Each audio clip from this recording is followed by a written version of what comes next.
مجھ گناہگار کا ایمان یہی کہتا ہے۔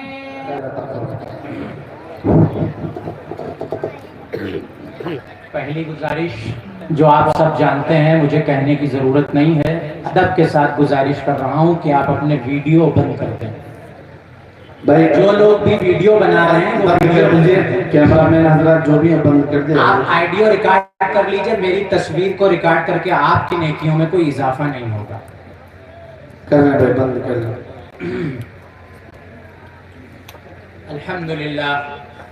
الحمدللہ نحمده ونستعینه ونستغفره ونؤمن به ونتوکل علیہ ونعوذ باللہ من شرور انفسنا ومن سیئات اعمالنا من يهده الله فلا مضل له ومن يضلله فلا هادي له ونشهد ان لا اله الا الله وحده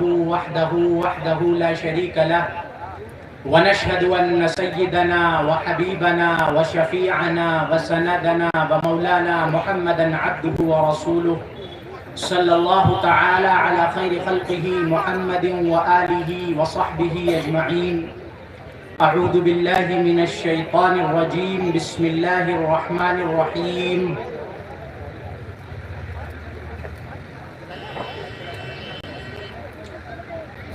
انما المؤمنون اخوة فاصلحوا بين اخويكم واتقوا الله لعلكم ترحمون۔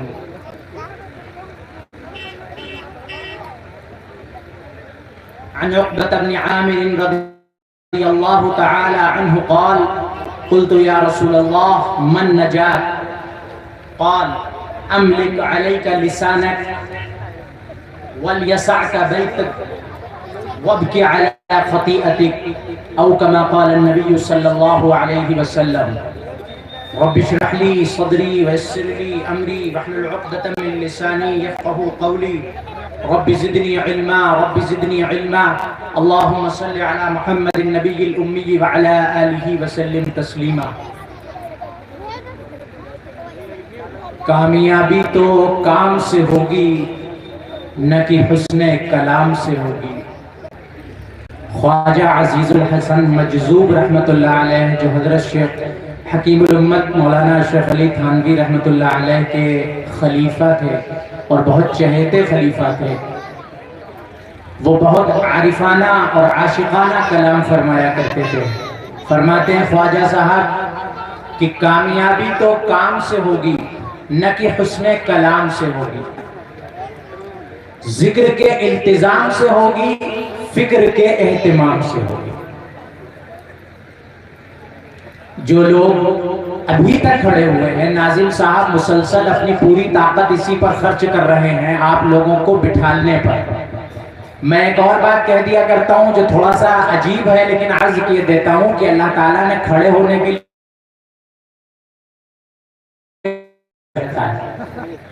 اس لیے اس نعمت کا بھی استعمال کریے تاکہ شکر کی توفیق مزید بڑھ جائے۔ بہرحال اللہ کی مہربانی اور اس کا احسان ہے کہ ہم سب یہاں ایک پروگرام عنوان اصلاح معاشرہ اور نعتیہ مشاعرہ ہے۔ اللہ کی مہربانی ہے کہ ہم اور آپ اس پروگرام میں حاضر ہوئے ہیں۔ اللہ سے دعا کریں کہ اللہ تعالی ہم کو توفیق دے صحیح بات کہنے کی اور اس پر عمل کرنے کی، اور آپ کو توفیق دے سننے کی اور اس پر عمل کرنے کی۔ دیکھیے بنیادی بات یہ ہے کہ اتنا لمبا چوڑا پروگرام جو سجایا گیا ہے، اتنے لمبے صرفے کے ساتھ جو پروگرام کیا جا رہا ہے، اتنی دور دور سے لوگوں کو بلا کر کے رونق اسٹیج کیا گیا ہے اور کیا جائے گا نعتیہ مشاعرے۔ حاصل جو ہے، خلاصہ جو ہے، وہ یہ ہے کہ ہم اور آپ کیسے اللہ کے اتارے ہوئے دین پر اپنی زندگی لانے والے بن جائیں۔ اس کے علاوہ میری سمجھ میں تو دینی پروگرام کا کوئی اور مقصد ہونا ہی نہیں چاہیے، اور اگر کوئی اور مقصد خدا نہ خواستہ کسی کا ہے تو پھر وہ پروگرام کرنا اور کرانا دونوں وبال ہے۔ اور اس کی پہلی کڑی ہے آپ کی اور ہماری ذمہ داری کہ یہ پروگرام جس وقت تک چلے،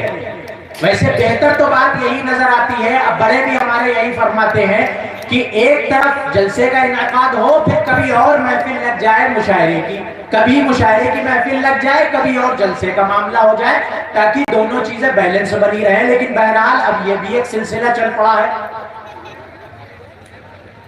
لیکن یہ بات خوب اچھی طرح ہم اور آپ دھیان رکھیں، میں شروعات میں یہ بات عرض کیے دیتا ہوں کہ اتنے لمبے صرفے کو لگانے کے بعد، اتنا مشقت اٹھانے کے بعد، اگر ہماری اور آپ کی فجر کی نماز اس پروگرام کی وجہ سے خدا نہ خواستہ قضا ہو گئی تو قسم خدا پاک کی یہ پروگرام ہمارے لیے وبال بن جائے گا۔ چاہے جتنی دیر ہم پروگرام کریں، جتنی دیر ہم پروگرام میں بیٹھیں، جتنی دیر ہم علماء کے بیان سنیں، جتنی دیر شعراء کا کلام سنیں، شعراء کے کلام میں پیغمبر اعظم،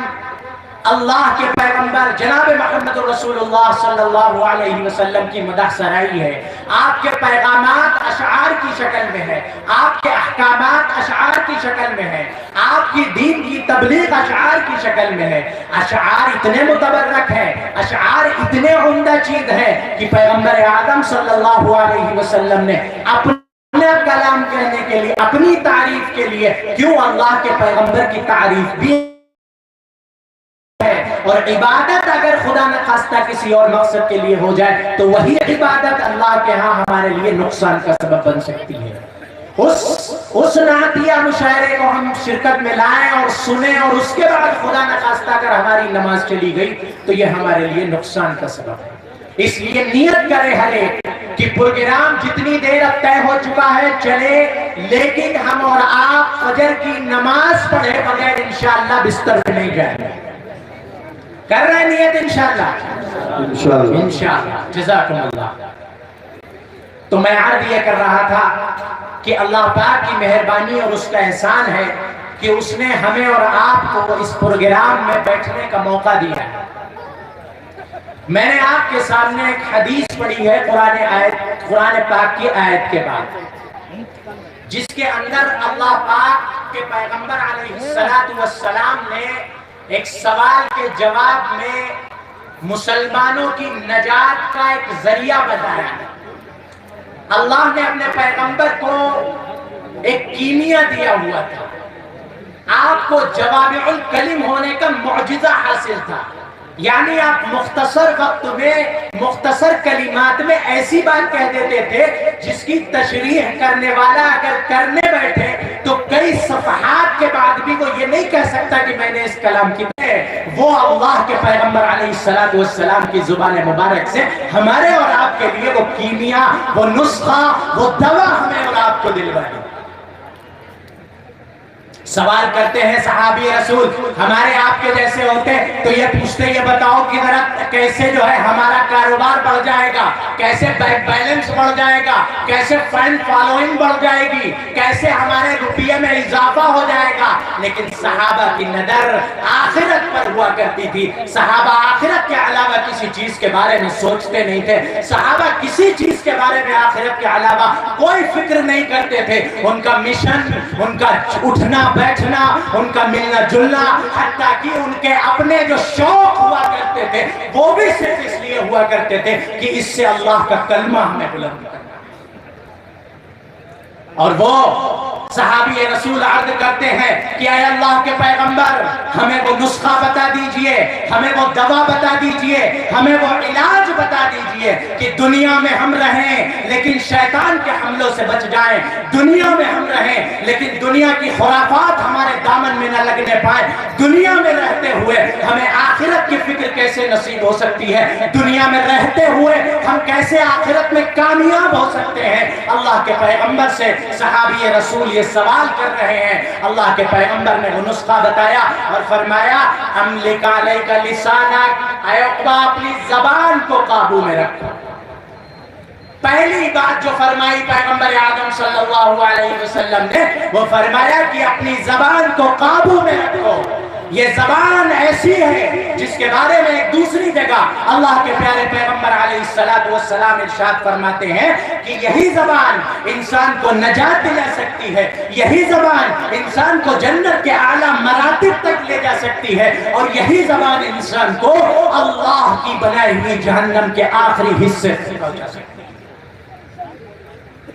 فرماتے ہیں املک علیک لسانک، اپنی زبان کو قابو میں رکھنے والے بن جاؤ، اپنی زبان کی حفاظت کرنے والے بن جاؤ، اپنی زبان کو حرام بولنے سے بچانے والے بن جاؤ، اپنی زبان کو غیبت سے بچانے والے بن جاؤ، اپنی زبان کو چغلی سے بچانے والے بن جاؤ، اپنی زبان کو جھوٹ سے بچانے والے بن جاؤ، اپنی زبان سے دھوکے والے کلام سے بچانے والے بن جاؤ. اللہ کے پیغمبر فرماتے املک علیک لسانک، تمہاری زبان سے اللہ کی مخلوق کو تکلیف نہیں پہنچنا چاہیے، تمہاری زبان سے اللہ کے کسی بندے کا دل نہیں دکھنا چاہیے. تمہاری زبان اگر بولے تو صرف اللہ کا ذکر بولے، تمہاری زبان سے اگر کوئی کلمہ نکلے تو خیر کا جملہ نکلے، تمہاری زبان سے اگر کوئی جملہ نکلے تو کسی کے دل کا مرہم بن کے نکلے، تمہاری زبان سے اگر کوئی جملہ نکلے تو اللہ کے بندوں کو اللہ تک لانے والی بات نکلے. تمہاری زبان سے وہ بات نہ نکلے جس سے اللہ کی مخلوق ناراض ہو، اللہ ناراض ہو،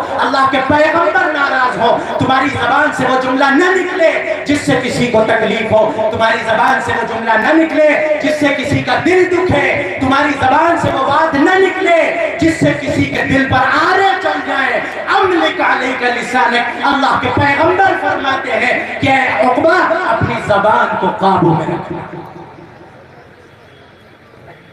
فرمایا یہ زبان، اللہ کے پیغمبر ایک دوسرے موقع پر صحابہ سے پوچھنے لگے کہ میرے صحابہ یہ بتاؤ کہ دنیا میں مفلس کون ہے جو آخرت میں مفلس بن کے پہنچے گا. اللہ کے پیغمبر علیہ السلام کے سامنے صحابہ موجود تھے. صحابہ نے کہا اللہ کے پیغمبر دنیا کے اعتبار سے تو مفلس وہ شخص ہے جس کے پاس مال و اسباب نہ ہو،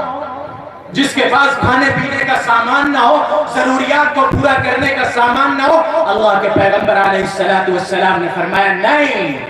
مفلس آخرت کے اعتبار سے وہ ہے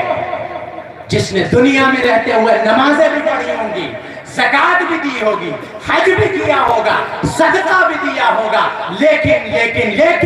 اپنی زبان کو حرام سے نہیں بچایا ہوگا، اپنی زبان سے کسی کی غیبت کی ہوگی، کسی سے جھوٹ بولا ہوگا، کسی کو گالی دی ہوگی. اللہ کے پیغمبر فرماتے ہیں جب حشر کا میدان لگے گا، جب حشر کا میدان سجے گا، جب اللہ رب العالمین حساب و کتاب کا سلسلہ شروع فرمائیں گے تو اللہ کے پیغمبر کہیں گے کہ اللہ تعالیٰ اعلان فرمائیں گے کہ اس بندے کو لاؤ،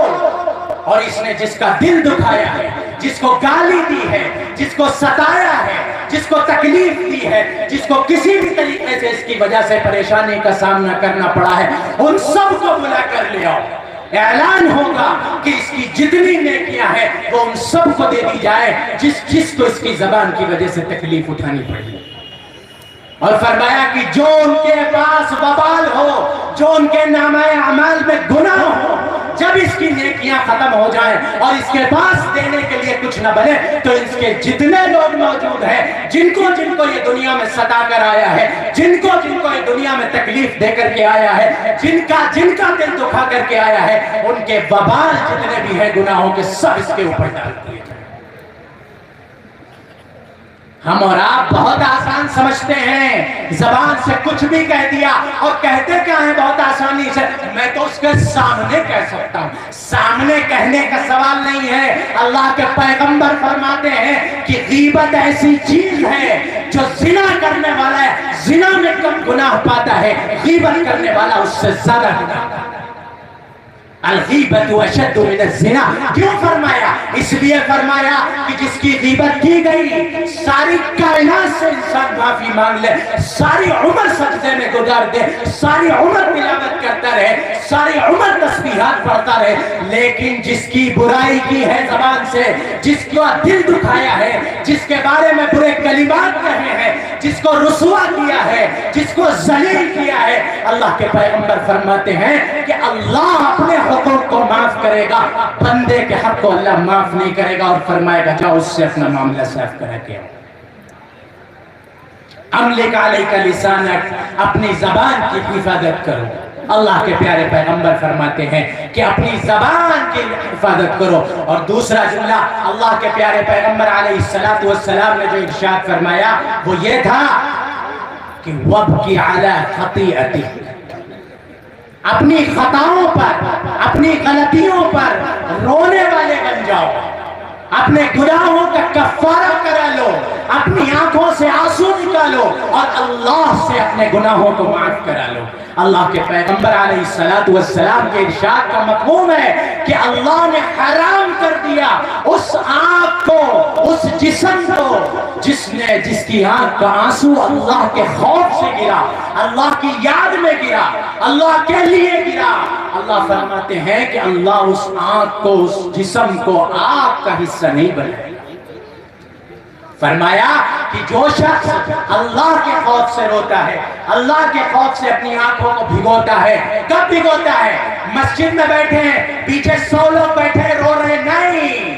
فرمایا ذکر اللہ خالیا ففاضت عیناہ، آنکھ بالکل تنہائی ہے، تہجد کا وقت ہے، سارے لوگ اپنے اپنے بستر میں گرم گرم لحاظ میں نیند کا مزہ لے رہے ہیں، وہ اللہ کا بندہ اٹھتا ہے، اللہ کے سامنے نیت بنتا ہے، اور اس کے بعد جب سلام پھیرتا ہے، ہاتھ اٹھاتا ہے اور اپنے گناہوں کو یاد کر کے رو پڑتا ہے۔ اللہ کے پیغمبر فرماتے ہیں کہ جس آنکھ نے اللہ کے لیے آنسو گرا دیا، اللہ نے اس آنکھ کو، اس بدن کو جہنم پر حرام فرما دیا۔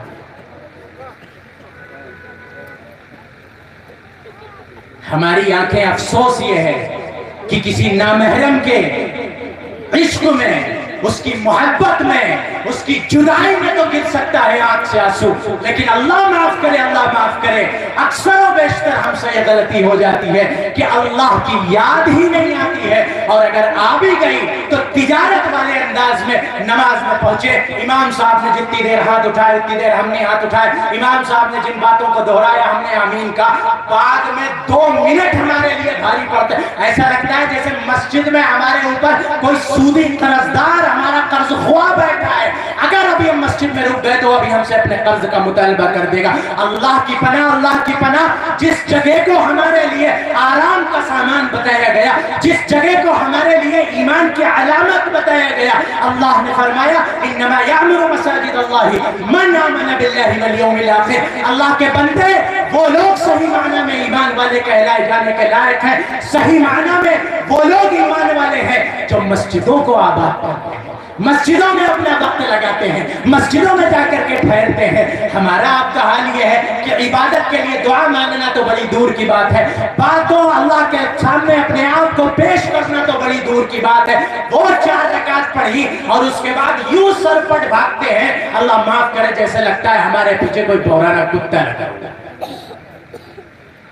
جبکہ مسجد میں بیٹھ کے اللہ کے سامنے اپنے آنسوؤں کو بہانا، اللہ سے راز و نیاز کی باتیں کرنا، اللہ سے اپنے بگڑے ہوئے کاموں کو بنانے کی التجا کرنا، مسلمان اس بات کا شکوہ کرنے کے لیے تو بہت آزاد ہے، بہت آزاد ہے کہ میرے کام نہیں بن رہے، فلاں میرے خلاف، فلاں میرے خلاف، فلاں مجھے یوں کہہ رہا، فلاں مجھے یوں کہہ رہا۔ ہاں، ایک بات بیچ میں یاد آ گئی، مسجدیں بڑی چمکدار بن رہی ہیں، بڑی زرق برق والی بن رہی ہیں، ٹائل مسجدوں میں اتنے اچھے لگ رہے ہیں کہ محلات میں نہیں لگ رہے، جبکہ مسجد کا مقصد ٹائل نہیں، مسجد کا مقصد بہترین ٹینٹ پینٹ نہیں، وہ کروا دیا جائے تو اچھا ہے، لیکن مسجد کا اصل مقصد جو ہے وہ اللہ کی عبادت ہے، اللہ کی یاد ہے، اللہ کے سامنے، اللہ کے دربار میں بیٹھ کر کے اپنے بگڑے ہوئے کاموں کو بنوانے کی اپیل کرنا ہے، درخواست لگانا ہے، لیکن وہ ہم سے نہیں ہوتا۔ ہاں، ہم سے یہ ضرور ہو جائے گا کہ امام صاحب اگر خدا نے خواستہ 20 سیکنڈ بھی لیٹ ہو گئے آنے میں تو امام صاحب کی نسلوں تک کو ہم ناپ دیں گے۔ تم دیر میں آ رہے ہو، کیوں دیر میں آ رہے ہو، کیا ہو گیا تمہیں، کہاں تھے تم؟ اللہ اکبر، جو اللہ کے سامنے ہمارا وکیل بنا، جو اللہ کے سامنے ہماری بات پہنچانے والے بنا، جو اللہ کے سامنے ہماری فریاد پہنچانے والے بنا، وہ اس کے سامنے ہم کیا کر رہے ہیں؟ اپنی زبان دراز کر رہے ہیں، اور پھر ہم سوچتے ہیں کہ ہمارے کام بن جائیں گے۔ لیکن ایک ساتھ میں اور بات کہہ دوں، ایک اور افسوسناک بات کہہ دوں، امام صاحب پہ غصہ کرنا تو سب کو آتا ہے، اور میں تو اکثر کہہ دیا کرتا ہوں جن کو کہیں غصہ نہیں کرنا آتا وہ امام صاحب پہ آ کے نقلی جماتے ہیں۔ کیوں ایسا کرتے ہیں؟ وہ اس لیے ایسا کرتے ہیں، وہ سوچتے ہیں کہ بیچارہ یہ امام حالات کا مارا ہوا، آزمائشوں میں گھرا ہوا، کہیں بیمار بیوی کی دوا لانا ہے، کہیں بچے کی دوا لانا ہے، کہیں والدہ کا علاج کرانا ہے، کہیں کسی کا قرضہ ادا کرنا، اس کو تو جتنا چاہو نچوڑ لو پکڑ کے۔ اللہ کے ہاں جواب دینا پڑے گا مسلمانوں، خدا کی قسم کھا کے کہتا ہوں، اگر مسجد کا ہماری امام ہمارے پاس بجٹ ہوتے ہوئے پریشان ہوا، ہمارے پاس بجٹ ہوتے ہوئے حالات کا شکار ہوا، ہمارے پاس بجٹ ہوتے ہوئے اس کو آزمائش کا سامنا کرنا پڑا، خدا کی قسم مسجد کے ذمہ داروں کو اللہ کے سامنے جواب دینا پڑا۔ اور میں عرض کیے دیتا ہوں، میں کسی مسجد کا امام نہیں ہوں، یہ سمجھو کہ مولوی اپنے لیے کہہ رہا ہے، میں ہر امام کے لیے کہہ رہا ہوں۔ آج ہی مجھے ہمارے بہت کرم فرما ہیں، انہوں نے مجھ سے بات کی، مولانا ہارون رشید عاصم صاحب گولے کے رہنے والے، وہ مجھ سے بتانے لگے بڑا دردناک واقعہ ہے مسلمانوں، ہم اور آپ اپنے اوپر غور کریں، ہم اور آپ ذرا غور کریں اور سوچیں کہ ہم کہاں کھڑے ہوئے ہیں، ہم کیا کر رہے ہیں، ہمیں کیا کرنا چاہیے۔ ہمارے پیسے رسم و رواج پہ لگ رہے ہیں، منگنیوں پہ لگ رہے ہیں، بھاری باراتوں پہ لگ رہے ہیں، باراتوں میں ڈھول باجے پر لگ رہے ہیں۔ ابھی مولانا عمران صاحب پتہ نہیں کہاں کا ذکر فرما رہے تھے کہ شادیاں ہونے کے وقت کیا کہتے ہیں، ہمارے یہاں سونی شادیاں نہیں ہوتی ہیں، جی ڈھول بجے گا، شیطان کو راضی کریں گے، اس کے بعد مولانا صاحب کے پاس جائیں گے، مولانا صاحب کچھ لکھ کے دے دو، بیوی ہاتھ سے جائے گی نہیں، جب اللہ کو ناراض کر کے سارے کام کیے، اللہ کی مرضی کے مطابق کام کرتے، اس کے بعد اگر کام بگڑتا تو بات کرتے۔ لیکن شروع سے لے کے آخر تک ہلدی بھی ہوگی، مانجھا بھی ہوگا، لمبی بارات بھی ہوگی، نیوتے والی نحوست بھی ہوگی، ساری خرافات ہوگی، اور اس کے بعد جا کر کے ہم کہیں گے کہ ہماری بہو ہماری بات نہیں مانتی۔ اللہ کے پیغمبر کے طریقے پر نکاح ہونا چاہیے کہ دینداری دیکھی جائے، یہ نہ دیکھا جائے کہ ابا کے پاس کتنا بینک بیلنس ہے، اس کے ابا کے پاس کتنی زمین موجود ہے، اس کے ابا کے پاس کتنی جائیداد موجود ہے، رائل انفیلڈ مل سکتی ہے کہ نہیں مل سکتی ہے۔ اپنے پیسوں سے تو اوقات نہیں کہ 3.5 لاکھ روپے کی بلٹ خرید لیتے، اس لیے داماد سسر صاحب کے پیسے پہ نکاح لگی ہوئی ہے۔ ارے اللہ نے مرد بنایا ہمیں، بازو دیے ہیں، ہم کمائیں اور اپنی بیوی کا خرچہ پورا کریں۔ قرآن نے ہم سے کہا کہ اپنی بیوی کا خرچ پورا کرو۔ ہم لوگ اپنے بچپن میں سنا کرتے تھے، میں نے بھی پیچھے بھی کہا کہ ایک شعر ہوتا تھا، ہم بچپن میں تقریروں میں کہا کرتے تھے اس کو کہ عجب ماجرا ہے حضرات دیکھیے، داماد مانگتا ہے خیرات دیکھیے۔ داماد بڑا ماشاءاللہ سے اتنا ہٹلر بن کے آتا ہے جیسے سمجھتا ہے کسی ریاست کا میں سلطان ہوں۔ میں بھی داماد ہوں الحمدللہ، میری بھی 3 بیٹیاں ہیں، میں ایسا نہیں آپ سوچے کہ میں غیر شادی شدہ ہوں، لیکن ہماری فکر کیا ہے، ہماری سوچ کیا ہے؟ جو کمزور ہے اس کو دبانا، جو کمزور ہے اس کو ستانا، جو کمزور ہے اس کا دل دکھانا۔ بیٹی والا تو مجبور ہے، اسی لیے تو کسی شاعر نے کہا تھا کہ بڑی بے چارگی سے لوٹتی بارات تکتے ہیں، بڑی بے چارگی سے لوٹتی بارات تکتے ہیں، بہادر ہو کے بھی مجبور ہوتے ہیں دلہن والے۔ اسے تو بیچارے کو بچی کا نکاح کرنا ہے، تم جتنا چاہو اس کا گلا گھونٹ لو، جتنا چاہو اس کو ستا لو، لیکن دھیان رکھو ہمارے اور آپ کے اوپر بھی اللہ رب العالمین کی قدرت موجود ہے، اس کی طاقت موجود ہے، جس کا کوئی نہیں ساتھ دیتا اس کا خدا ساتھ دیتا۔ اس لیے مسلمانوں نیت کرو، لڑکیوں کی شادی میں نہ کھانا کھاؤ نہ کھانا کھلاؤ، سنت کے خلاف نہ کسی، ہاں مدد کرنی ہے لڑکی کے گھر والوں کی، 1 دن پہلے جاؤ، 2 دن پہلے جاؤ، 3 دن پہلے ہم جائیں اور اس کے گھر پہ جا کر کے جو بھی مدد کرنی ہے وہ رقم اس کے ہاتھ پر، اس کے باپ کے ہاتھ پر، اس کی ماں کے ہاتھ پر، جو بھی ہمارا رشتہ دار ہو اپنی گھر کی خواتین کو بھیج دے اور جا کر کے وہ رقم اس کے ہاتھ میں امداد کے طور پہ رکھ کے آئے، کام ختم، ہمارا فریضہ ادا ہو گیا۔ اگر واقعی امداد چاہتے ہیں اور اگر امداد نہیں چاہتے، دکھاوا چاہتے ہیں، پبلسٹی چاہتے ہیں تو کیا کرنا ہے؟ پھر جا کر کے ہمیں رکھنا ہے ایک وہاں پر ٹیبل اور اس کے اوپر ایک صاحب بیٹھیں گے، فلاں جگہ کے رہنے والے 200 روپیہ دے کر کے گئے ہیں نسلوں پر 7 احسان کر کے۔ ہنسی نہیں ہے، میں ایسے لوگوں کو جانتا ہوں، خدا کی قسم کھا کے کہہ رہا ہوں، ایسے لوگوں کو میں نے اپنے کانوں سے سنا ہے، جو لوگ اس بنیاد پہ دعوت سے واپس چلے آئے کہ ان کے پاس نیوتا لکھانے کا پیسہ نہیں۔ خود میں نے اپنے کانوں سے سنا ہے ان لوگوں کو اور اپنی آنکھوں سے دیکھا ہے ایسے بے بس افراد کو۔ اللہ کے پیغمبر فرماتے ہیں کہ سب سے برا ولیمہ وہ ہے، سب سے برا کھانا ولیمے کا وہ ہے جس میں امیروں کو بلایا جائے اور غریبوں کو چھوڑ دیا جائے۔ اب ہم کھل کر کے نہیں کہتے کسی غریب کو نہیں بلائیں گے، لیکن نیوتے کی ٹیبل سامنے منہ چڑھانے کے لیے رکھ دیں۔ اب بیچارہ جس کے پاس گنجائش نہیں ہے وہ یا تو ادھار لے کر کے اس جگہ پر اپنے آپ کو رسوا کر رہے، رسوائی سے بچائے، یا پھر بیچارہ اپنی نظروں کو جھکائے ہوئے اور بہت بیچارہ ایسے لگے جیسے لاکھوں کا قرض لے کر کے جا رہا ہے بیچارہ، ایسے ہماری مجلس سے نکل کے چلا جائے۔ میرے بھائی، بارات کا کھانا اگر ثواب کی نیت سے کھلانا ہے تو کھلا دیا جائے، اس کو بیچنے کا معاملہ نہ بنایا جائے کہ ہم نے انتظام کیا تھا 1200 لوگوں کا، 800 لوگوں کا، ذرا دیکھو نیوتا چیک کرو کا بارات کے کھانے کا خرچہ نکلا کہ نہیں نکلا۔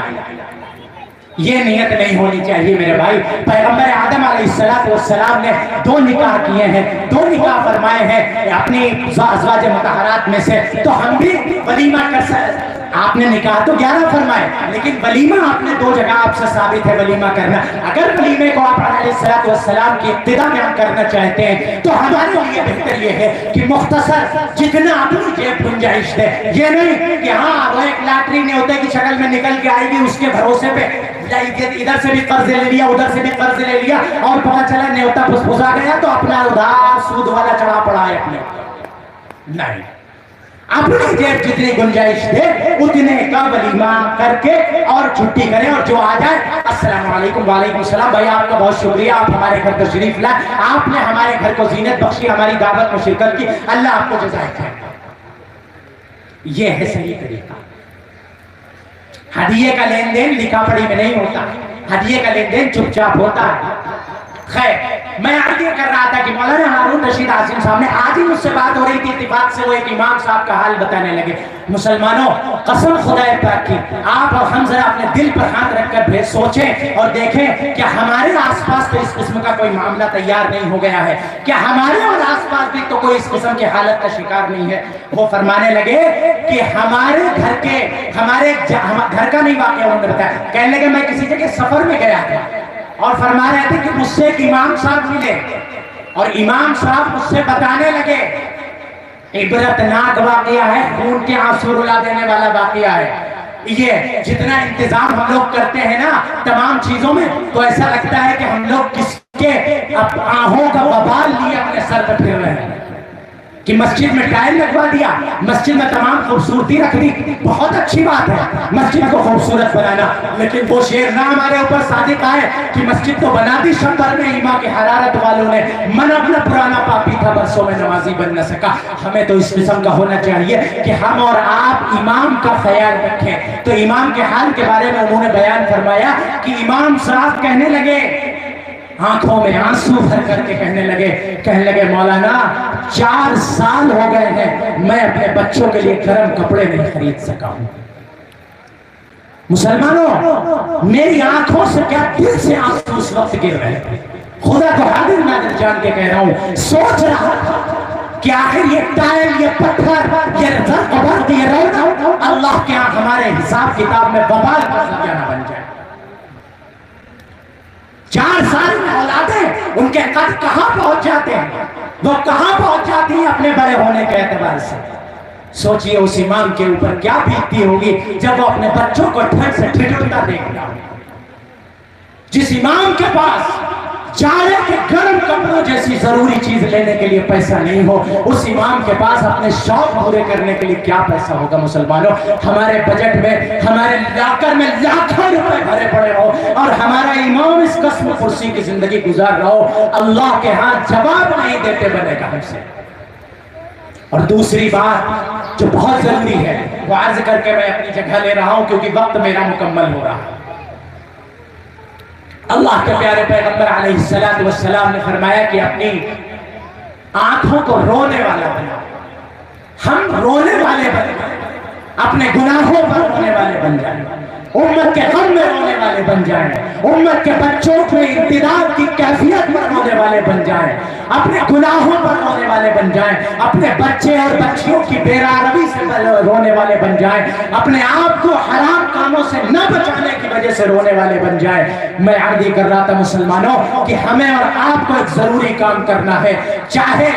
پروگرام چھوٹے کریں, پروگرام مختصر کریں, لیکن اپنی قوم کے نونہالوں کی دینی تربیت کی فکر کریں,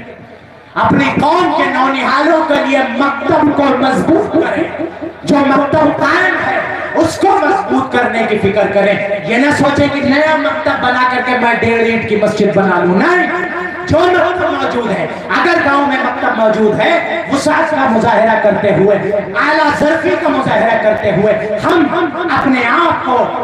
مکاتب کے قیام کے سلسلے میں مضبوط بنائیں, ان مکاتب کی امداد کریں, وہاں رہنے والے غریب بچوں کی کفالت کریں, اور اپنے بچوں کو ہم سب کچھ بنائیں,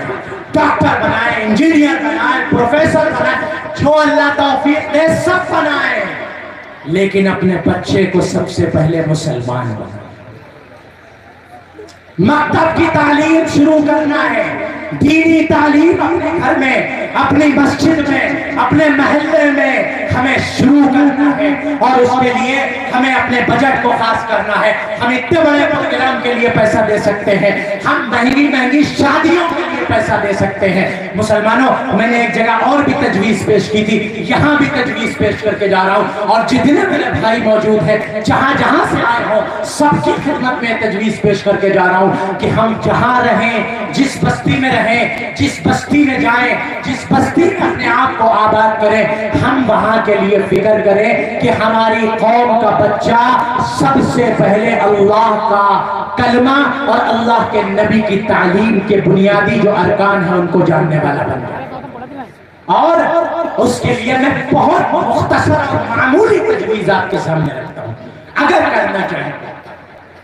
اگر ہمت کرے, پھر کیا نہیں انسان کے بس میں, یہ ہے کم ہمتی جو بے بسی معلوم ہوتی ہے. صرف ہمت کرنی ہے.